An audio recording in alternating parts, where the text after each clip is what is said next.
Ok, irmãos? Então vamos para a nossa aula 7, na nossa análise que temos feito no momento do livro de Tito, ok?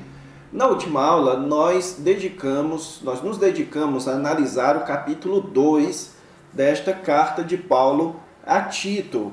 E o que nós vimos, irmãos, é que o capítulo 2, ele lida a respeito da organização moral da igreja.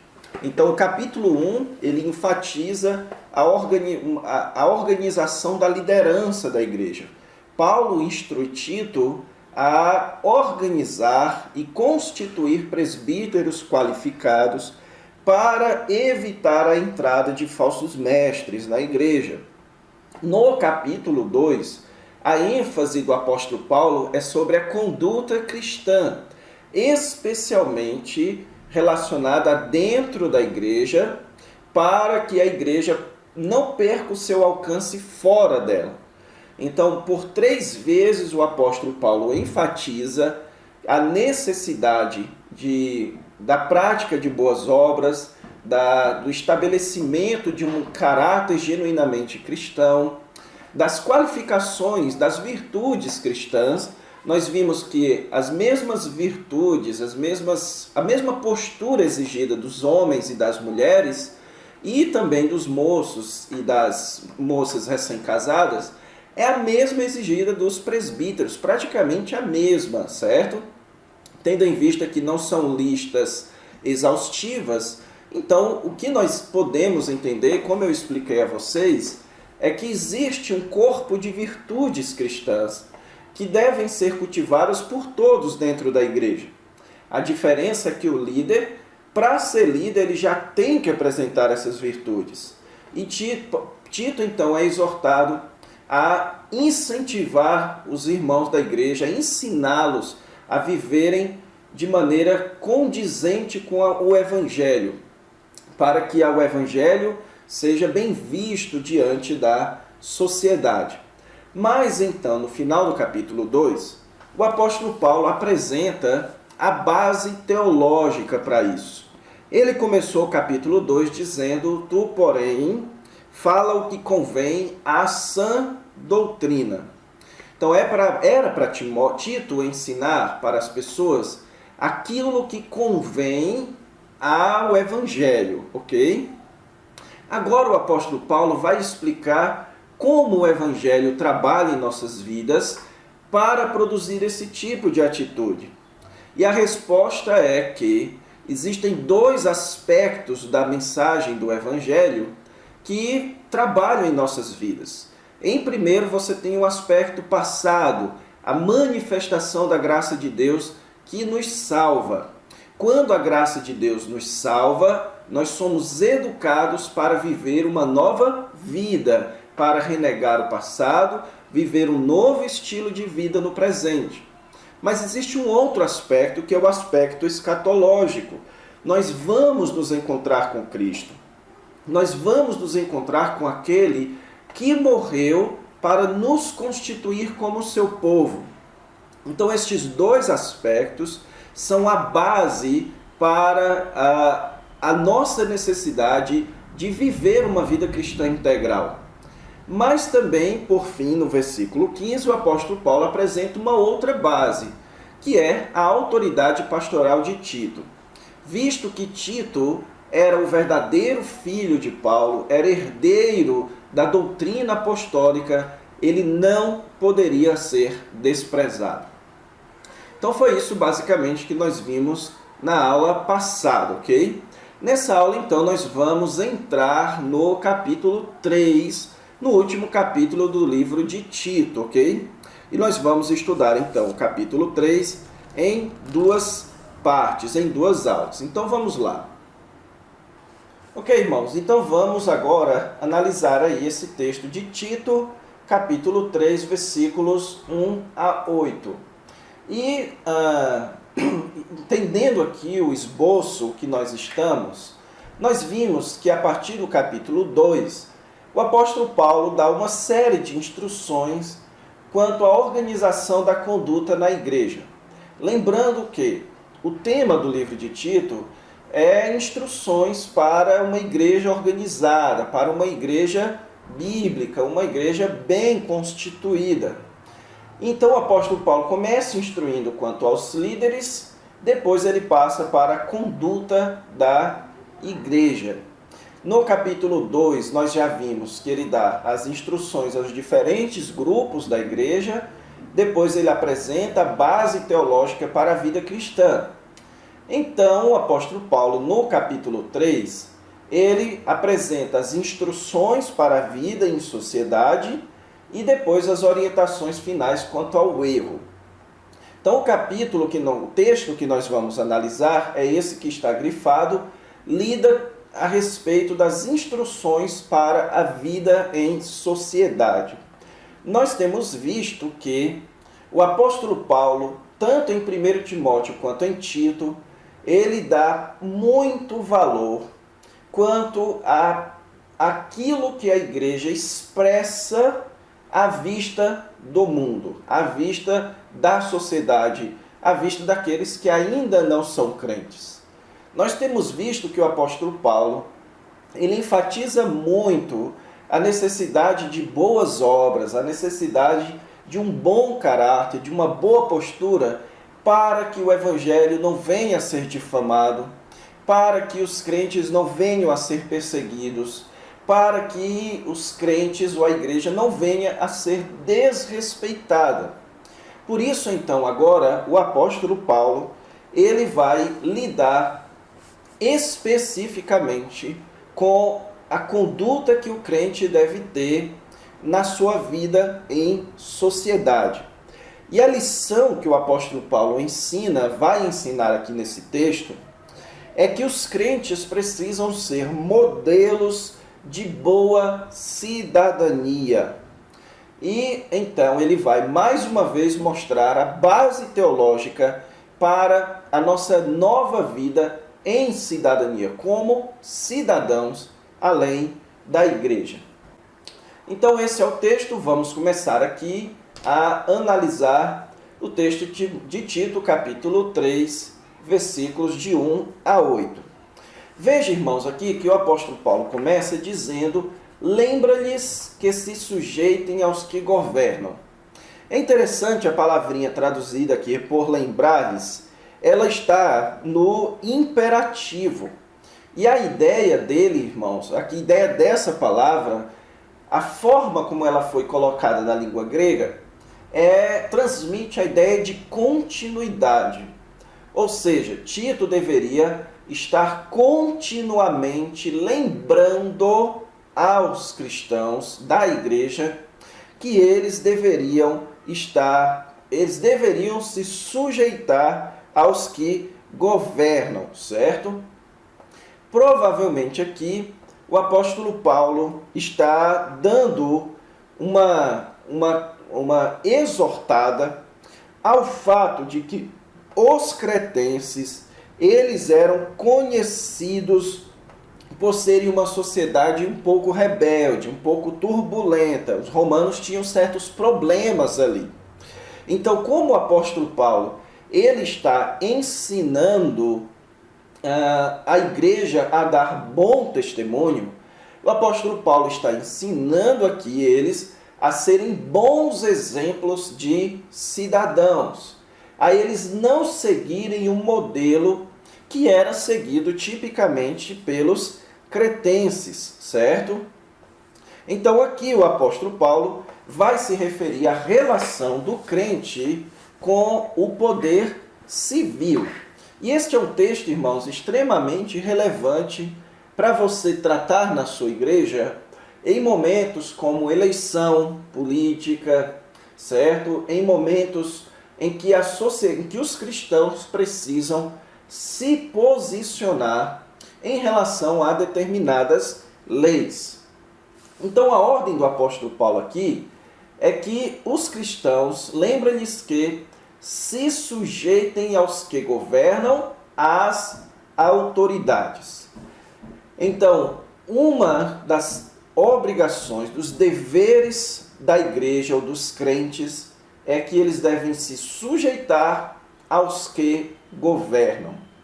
Na época do apóstolo Paulo, você tinha ali um governo imperialista, o governo romano, que instituía reis em várias províncias, inclusive em Creta, ok? Hoje em dia, o governo é feito por meio de uma república. O governo é feito por meio da Constituição e de pessoas eleitas para seguir a Constituição. Então, hoje o governo ele é mais complexo.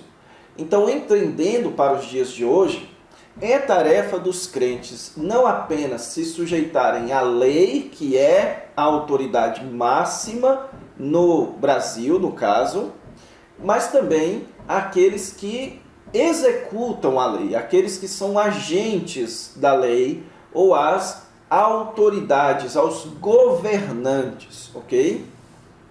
Então o cristão, ele precisa ser alguém sujeito, submisso às autoridades. Como é que eles fazem isso? A partir do versículo 1, o apóstolo Paulo vai começar a explicar. Primeiro, sendo obedientes, ok? Então, obedecer às autoridades, obedecer às leis. E estejam prontos para toda boa obra.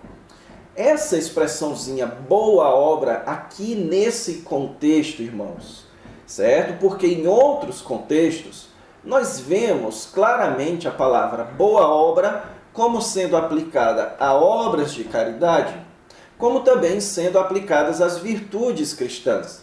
Mas aqui nesse contexto, a ideia é para uma tarefa honrosa. E aqui, então, a boa obra está relacionada à boa cidadania. Então, o cristão precisa estar pronto para toda boa obra de cidadão, para ser um bom cidadão na sua sociedade. Então, é tarefa dos cristãos, é dever dos cristãos se sujeitarem às autoridades e viverem como bons cidadãos. E aí o apóstolo Paulo continua no versículo 2 explicando: não difamem a ninguém, certo? Ou seja, era para eles terem uma postura amigável com os demais cidadãos. Era para eles não fazerem o que as pessoas geralmente faziam com os cristãos, que era difamar, ok? Então a palavra aqui traduzida por difamar é a mesma palavra que é traduzida em outros lugares como blasfemar. Então o bom cidadão, ele não profere insultos contra outros, ok? Mas ele não pode ser um altercador. E a palavra traduzida aqui por altercador, certo? É o contrário de um pacificador. Um altercador é uma pessoa que produz confusão, que produz celeuma. Então o cristão, como bom cidadão, não é alguém que espalha ofensas e difamações, não é alguém que promove distúrbios sociais, o que é chamado de guerras civis, de conflitos sociais, mas ele é cordato, certo? Ele é gentil, ele se comporta apropriadamente, ele se comporta pacientemente. Então a gentileza é uma marca da boa cidadania, nós sabemos disso. Então nós percebemos na nossa própria sociedade que os bons cidadãos são aqueles que são gentios, são aqueles que não provocam confusão no trânsito, são aqueles que ajudam os mais idosos, ajudam, certo, aqueles mais necessitados. Então a gentileza é uma marca da boa cidadania. Então o que o apóstolo Paulo está explicando aqui é que essa deve ser uma virtude do cristão. O cristão deve ser conhecido por sua gentileza. E a sua gentileza é uma prova da sua cortesia. da sua humildade, ok? Então, o cristão, irmãos, o que o apóstolo Paulo está dizendo aqui, certo? É que a cortesia é um traço essencial do cristão. Ela deve ser manifestada para com todos os homens. Ou seja, não deve haver distinção entre crente e descrente. O crente ou classes sociais.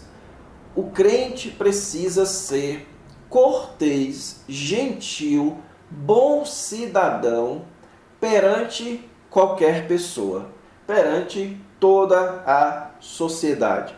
Não apenas com seus colegas cristãos, mas perante todos os homens. É essa a ideia.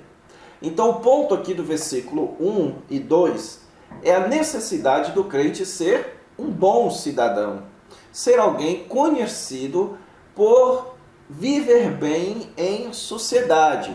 Ele não é um criminoso, ele não é alguém que prejudica a ordem social.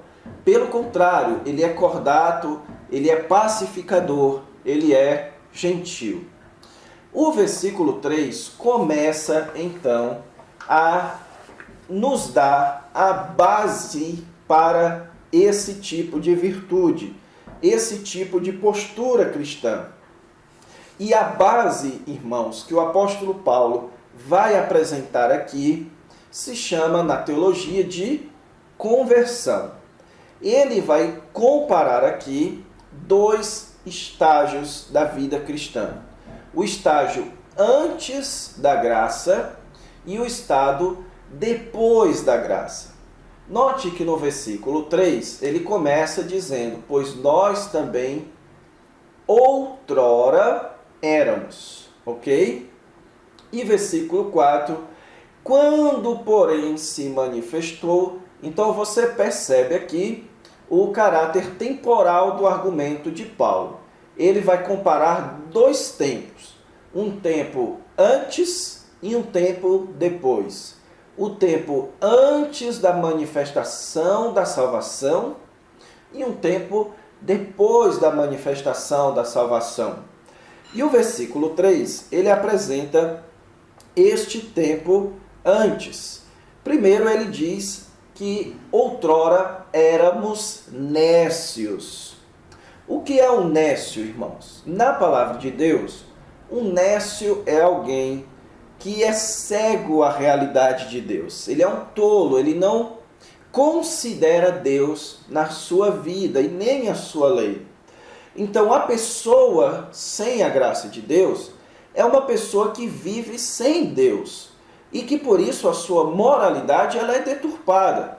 Porque se você tira Deus do centro, a moralidade humana é localizada no homem. Então, quando você não tem a autoridade divina, você faz o que você quiser. E isso é um estado de ser nécio. Então, uma pessoa, um mau cidadão, ele é um mau cidadão, ele se comporta mal na sociedade, e um dos fatores é porque ele não considera a Deus e sua lei.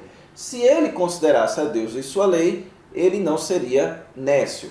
Então, antes da salvação, éramos nécios, desobediente, certo? Aqui, provavelmente referindo-se à desobediência do versículo 1, desobedientes às autoridades civis, certo? Éramos pessoas que não obedecíamos às autoridades, além de Deus. Éramos desgarrados. O que é uma pessoa desgarrada? É uma pessoa que se desvia do caminho correto. É uma pessoa que vive da maneira errada, certo? Então, uma pessoa, o apóstolo Paulo está dizendo aqui que nós éramos, no caso, desgarrados. Éramos pessoas que vivíamos fora do caminho correto. Escravos de quê? De toda sorte de paixão e prazeres, entregues às coisas carnais e materiais. O descrente é alguém escravo dessa busca, da sua satisfação material e da sua satisfação carnal, certo? Então essa é uma marca do descrente, ele vive em busca disso. Todas as pessoas que não têm a graça de Deus são escravas de suas paixões e de seus prazeres. Como consequência disso, eles vivem, veja aqui o vivendo no gerúndio em português, mas aqui na língua grega é a explicação da escravidão. O que é uma pessoa escrava? É uma pessoa que vive em malícia e inveja. Ou seja, o que é uma pessoa que vive em malícia e inveja? A malícia e a inveja, irmãos, são dois venenos para um bom relacionamento.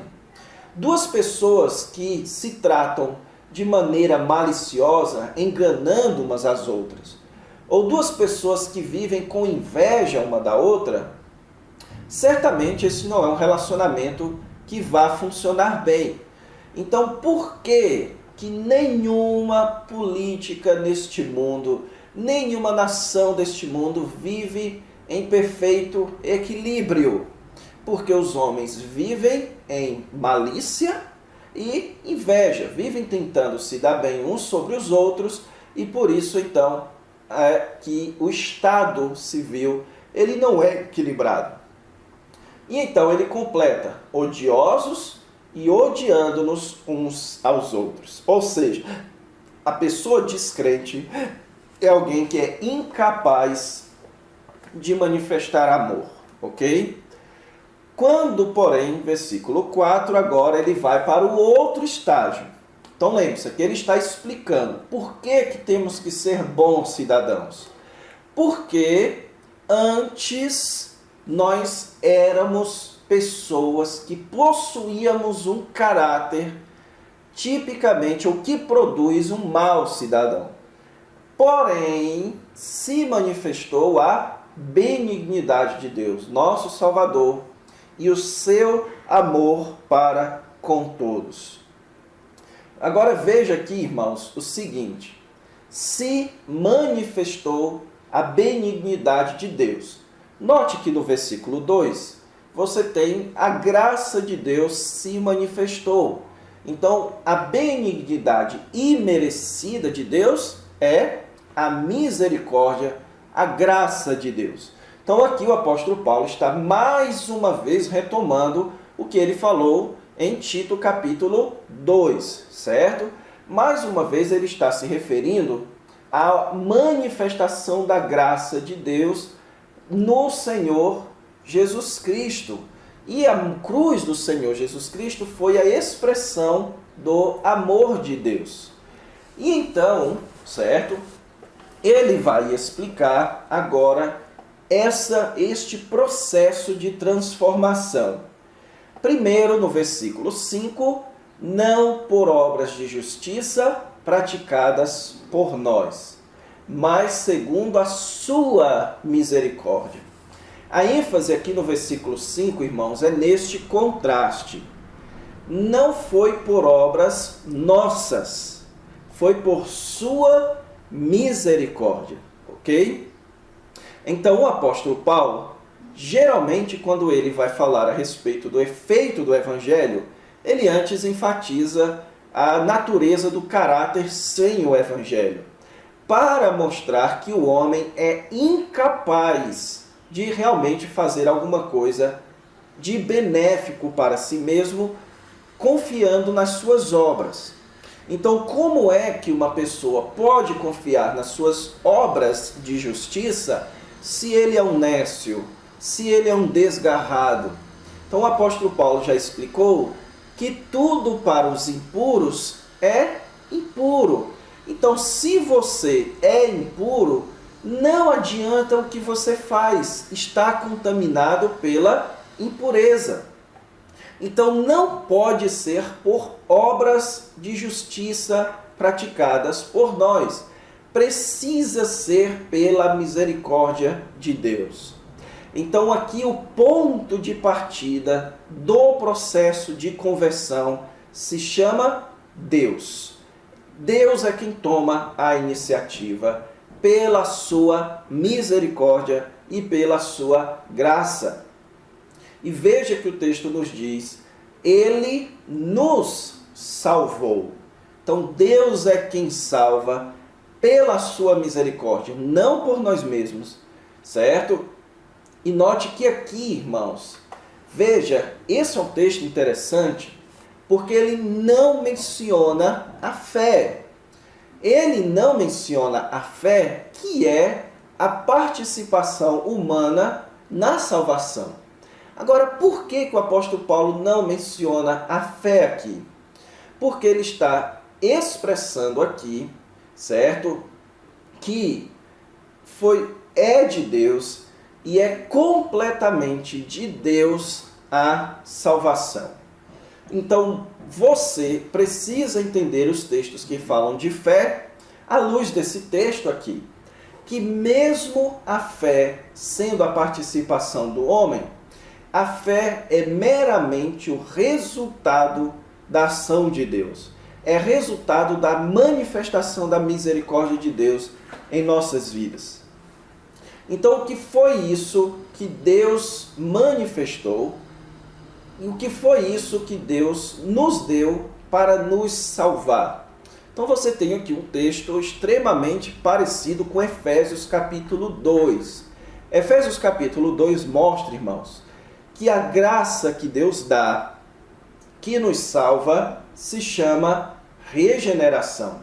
Então o texto nos diz que ele nos salvou mediante o lavar regenerador e renovador do Espírito Santo.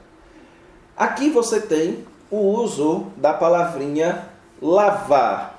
E isso é interessante, porque lavar está relacionado com pureza. Então o apóstolo Paulo está dizendo que a salvação é uma purificação. E o interessante é que a palavrinha salvou aqui, ela está no auristo, que é um tempo grego que designa uma ação que foi feita pontilicamente ou pontualmente no passado. Isso aconteceu no passado. Então Deus nos salvou. Isso foi um ato do passado, isso foi um ato decisivo no passado. Não é um processo, é um ato decisivo. Deus nos salvou por meio da purificação. E o que é essa purificação? É a regeneração, certo? E a renovação. Então a referência aqui, irmãos, é claramente ao batismo no Espírito Santo.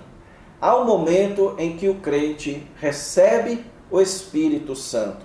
Versículo 6, que ele derramou sobre nós ricamente. Então o ponto do apóstolo Paulo aqui é mostrar a salvação como sendo efetuada no momento em que o crente recebe o Espírito Santo. E isso daqui derruba completamente a teoria pentecostal de segunda bênção, ou seja, que o batismo no Espírito Santo acontece depois da salvação. Paulo está muito claramente mostrando aqui que quando nós temos o derramamento do Espírito Santo em nossas vidas, nós recebemos a regeneração e a renovação. A regeneração, irmãos, é um novo nascimento, é uma nova vida, é a vitalidade espiritual, vida espiritual. E a renovação é o recebimento daquilo de Tito 2, é uma negação do passado e uma vida em novidade. Que o crente recebe isso quando é batizado pelo Espírito Santo por meio de Jesus Cristo, nosso Salvador. Então, o que Paulo quer dizer com por meio de Jesus Cristo, nosso Salvador? Por meio da sua união com Cristo na fé.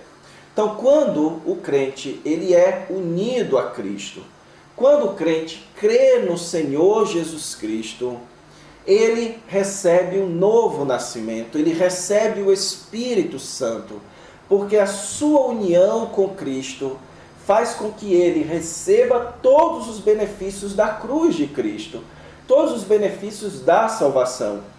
Então o crente recebe a salvação, os benefícios da salvação, quando ele crê no Senhor Jesus Cristo, a fim de que, justificados por graça, nos tornemos seus herdeiros, segundo a esperança da vida eterna.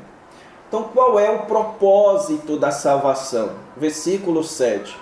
Qual é o propósito da conversão? É que, por meio deste processo de justificação, então veja que o apóstolo Paulo aqui, irmãos, está chamando a salvação de justificação. Isso é um certo desconforto para a teologia sistemática, que gosta, certo, de diferenciar regeneração, santificação, justificação. Aqui o apóstolo Paulo está falando do lavar regenerador e renovador do Espírito Santo como sendo uma justificação. É o meio pelo qual Deus usa para nos declarar justos diante dele. Deus nos purifica, Deus nos transforma, Deus nos une a Cristo e assim então nós somos justificados. Então a salvação é uma justificação. Então, a fim de que, sendo justificados, sendo salvos, nós nos tornemos herdeiros da vida eterna. Então, aquilo que aconteceu na nossa vida no passado, ela foi feito visando a escatologia, visando o futuro, visando a salvação futura. A salvação que nós desfrutamos já agora, nada mais é do que uma antecipação da salvação futura, do que uma preparação, uma consagração, um selo para herdarmos a vida eterna. Então, tendo explicado isso, o apóstolo Paulo agora então retoma o assunto da vida em sociedade. Veja que ele começa: fiel é esta palavra. E note, irmãos, que no livro de Tito, o apóstolo Paulo já havia utilizado no capítulo 1 a respeito dos presbíteros serem fiéis, apegados à palavra fiel. Então, o que é uma palavra fiel? Ou fiel é esta palavra? Esta palavra é verdade. Esta palavra concorda com Deus ou com o Evangelho. Isso que eu vou dizer está de acordo com o Evangelho. E, na verdade, aqui é isto que eu disse.